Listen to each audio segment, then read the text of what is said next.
அனைவருக்கும் வணக்கம். இன்றைக்கு நாம் பீமா வாஸ்து தமிழ் சேனலில்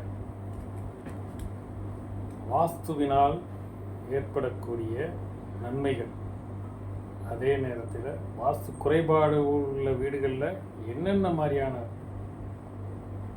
அசௌகரியங்கள் ஏற்படும்ன்றதை குறித்து நம்ம விரிவாக பார்க்க போகிறோம். இந்த சேனல் முழுக்க ஒரு அவேர்னஸ் கிரியேட் பண்ணுறதுக்காக உருவாக்கப்பட்டது. இதில் சொல்லக்கூடிய விஷயங்களை நீங்கள் அனலைஸ் பண்ணி பார்த்து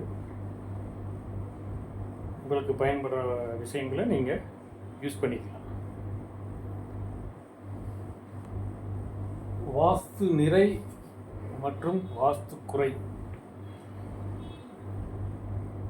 இதை எப்படி எக்ஸ்பிளைன் பண்ணுறதுன்னா, நமக்கு தெரிஞ்ச மாதிரியா ஒரு வாகனம், ஒரு கார்னே வச்சுக்கலாமே. ஒரு கார், 2 கார் இருக்குது. ஒரு ஹையர் எண்ட் மாடல் கார். ஒரு 15 செகண்ட்ஸில் அந்த கார் 100 கிலோமீட்டரை ரீச் பண்ணிடும். அந்த மாதிரியான காரு ஒத்த வயது உள்ள ஆட்கள், அதாவது நீங்களும் நானும் கூட வச்சுக்கலாமே, நம்ம 2 பேரும் ஒரே நேரத்தில் ஒரு காரை வாங்குறோம். அந்த கார் 15 செகண்டில் 100 கிலோமீட்டர் வேகத்தை அட்டைன் பண்ணிடும்.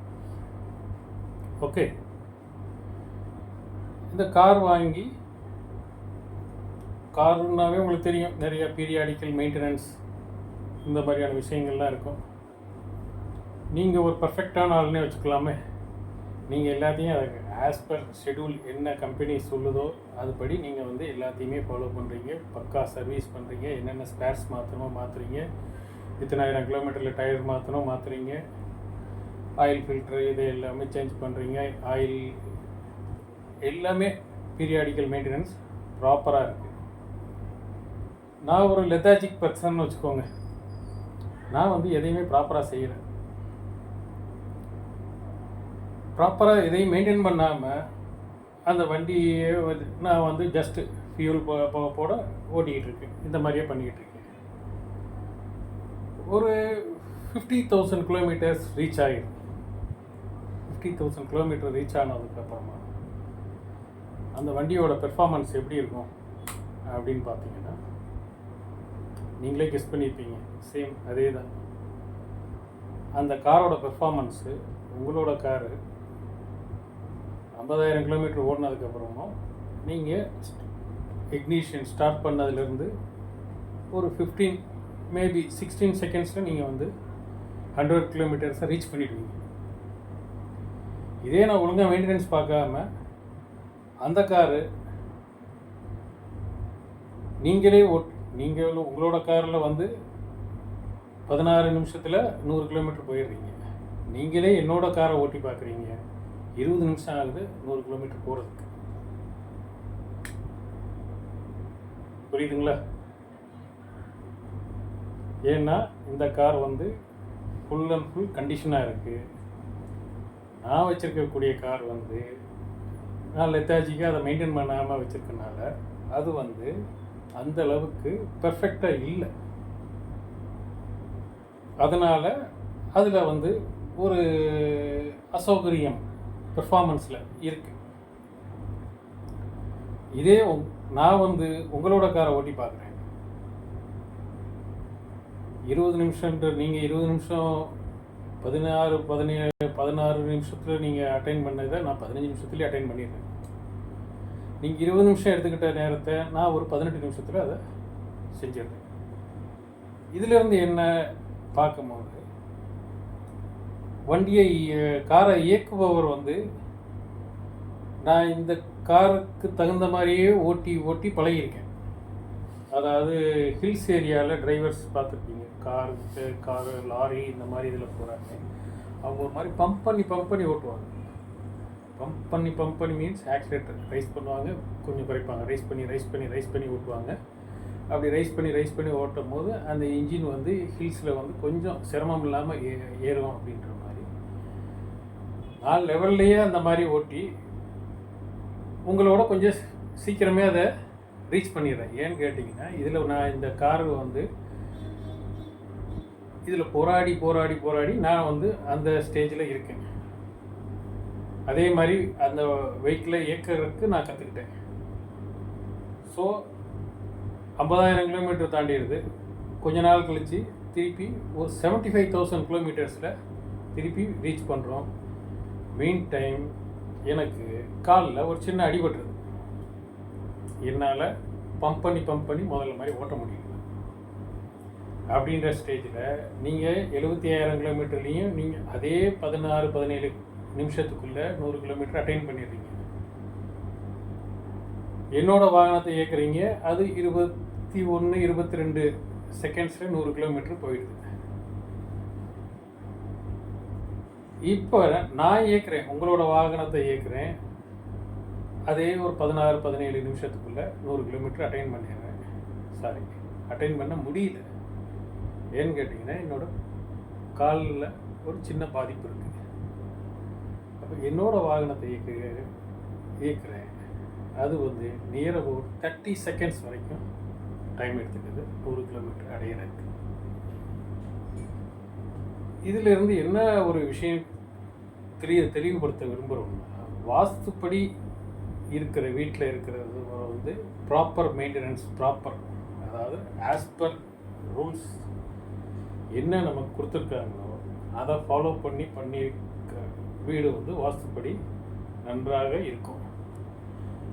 இந்த ரூல்ஸ் எல்லாம் ஃபாலோ பண்ணாமல் நமக்கு தேவையான மாதிரி பண்ணுறோம், அந்த வீடும் இருக்கும். ஆனால் அந்த வீட்டில் வசிக்கிறவரோட அவரோட ஃபுல் பெர்ஃபார்மன்ஸுன்றதோட அதை எக்ஸாக்டாக சொல்லணும்னா அதுக்கு என்ன வார்த்தைன்னா, அவரோட முழுமையான எஃபோர்ட் வாஸ்துப்படி உள்ள வீட்டில் நீங்கள் 70% எஃபோர்ட் போட்டாலும் 100% உங்களுக்கு ரிசல்ட் கிடைக்கும். வாஸ்துப்படி இல்லாத வீட்டில் நீங்கள் 100% எஃபோர்ட் போட்டாலும் 70% ரிசல்ட் கிடைக்கும். அது டிபெண்ட்ஸ் ஆன் உங்களோட பர்சனல் பெர்ஃபார்மன்ஸ் பேசிஸ்.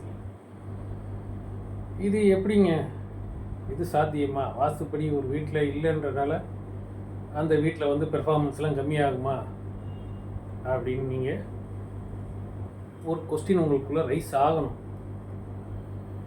இருந்துச்சுன்னா தான் அது கரெக்ட்.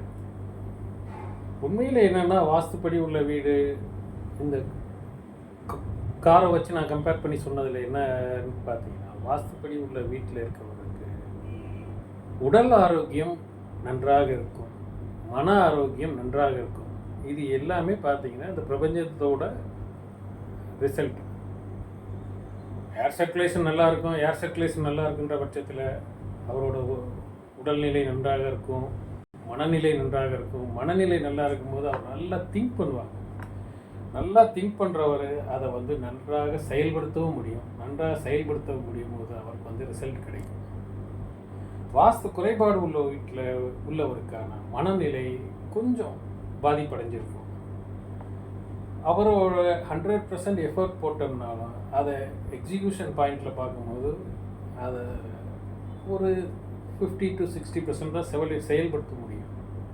அதில் அவருக்கு நெட் ரிசல்ட் பார்த்தீங்கன்னா கொஞ்சம் கம்மியாக இருக்கும். இது இன்னொரு சின்ன ஒரு கம்பேரிசன் சொன்னேன். அந்த நபரை, அதாவது எனக்கு வந்து அந்த காரு எக்ஸாம்பிள் சொல்லும் போது சொன்னேன், காலில் ஒரு சின்ன அடிபட்டுறதுனால என்னால் அதை வந்து கரெக்டாக பெர்ஃபார்ம் பண்ண முடியல அப்படின்னு. சேம் இதே தான் வாஸ்து குறைபாடு உள்ள வீடுகளில் இருக்கவங்க, அவங்களோட பெர்ஃபார்மன்ஸ், அவங்களோட எபிலிட்டி நல்லா இருக்க வரைக்கும் அவங்க ஓரளவுக்கு 100% ரிசல்ட் இல்லைனாலும் 70%, 80% மேனேஜ் பண்ணிட்டு போயிட்டே இருப்பாங்க. ஒன்ஸ் அவங்க உடல்நிலையில் சின்ன பாதிப்பு வரும்போது அது பார்த்தீங்கன்னா டக்குன்னு அந்த கிராஃப் கீழே இறங்கும் மீன்ஸ் அவங்களோட பெர்ஃபார்மன்ஸு ரொம்ப குறைஞ்சி போகும். இதுதான் வாஸ்துப்படி உள்ள வீட்டுக்கும் வாஸ்துப்படி இல்லாத வீட்டுக்கும் உள்ள வித்தியாசம். இருக்கக்கூடிய நபர்கள், சேம் நபர் இந்த வீட்டில் இருந்தார்னா வாஸ்துப்படி உள்ள வீட்டில் இருக்கும்போது அவருக்கு வந்து 100% ரிசல்ட்டை அவர் ஈஸியாக அடைய முடியுது. வாஸ்து குறைபாடு உள்ள வீட்டில் இருக்கும்போது அவர் 100% ரிசல்ட்டு அடைய முடியல. 100% அவரோட எஃபிஷியன்சியை யூஸ் பண்ணாலும் அவர் அதிகபட்சமாக 50 to 60% ரிசல்ட்டு அவர் கிடைக்கிது. அப்போ 2 பேருக்குமான வளர்ச்சி விகிதங்களில் நிறைய மாற்றங்கள் இருக்கும். இந்த மாற்றத்தை நம்ம எப்படிலாம் சரி பண்ணுறது அப்படின்றதுக்கு ஆஸ் பர் வாஸ்து என்ன சொல்லியிருக்கோம் அதை வந்து கேரி அவுட் பண்ணிட்டா அது நல்லாவே இருக்கும். நான் சொன்ன விஷயங்களில் உங்களுக்கு ஏதாவது டவுட்ஸ் இருந்துச்சுன்னா கிளாரிஃபை பண்ணணும்னு விரும்புனீங்கன்னா உங்களோட டவுட்ஸை கமெண்ட்ஸில் போடுங்க, நான் உங்களுக்கு கிளாரிஃபை பண்ணுறேன். வாழ்க வளமுடன். நன்றி.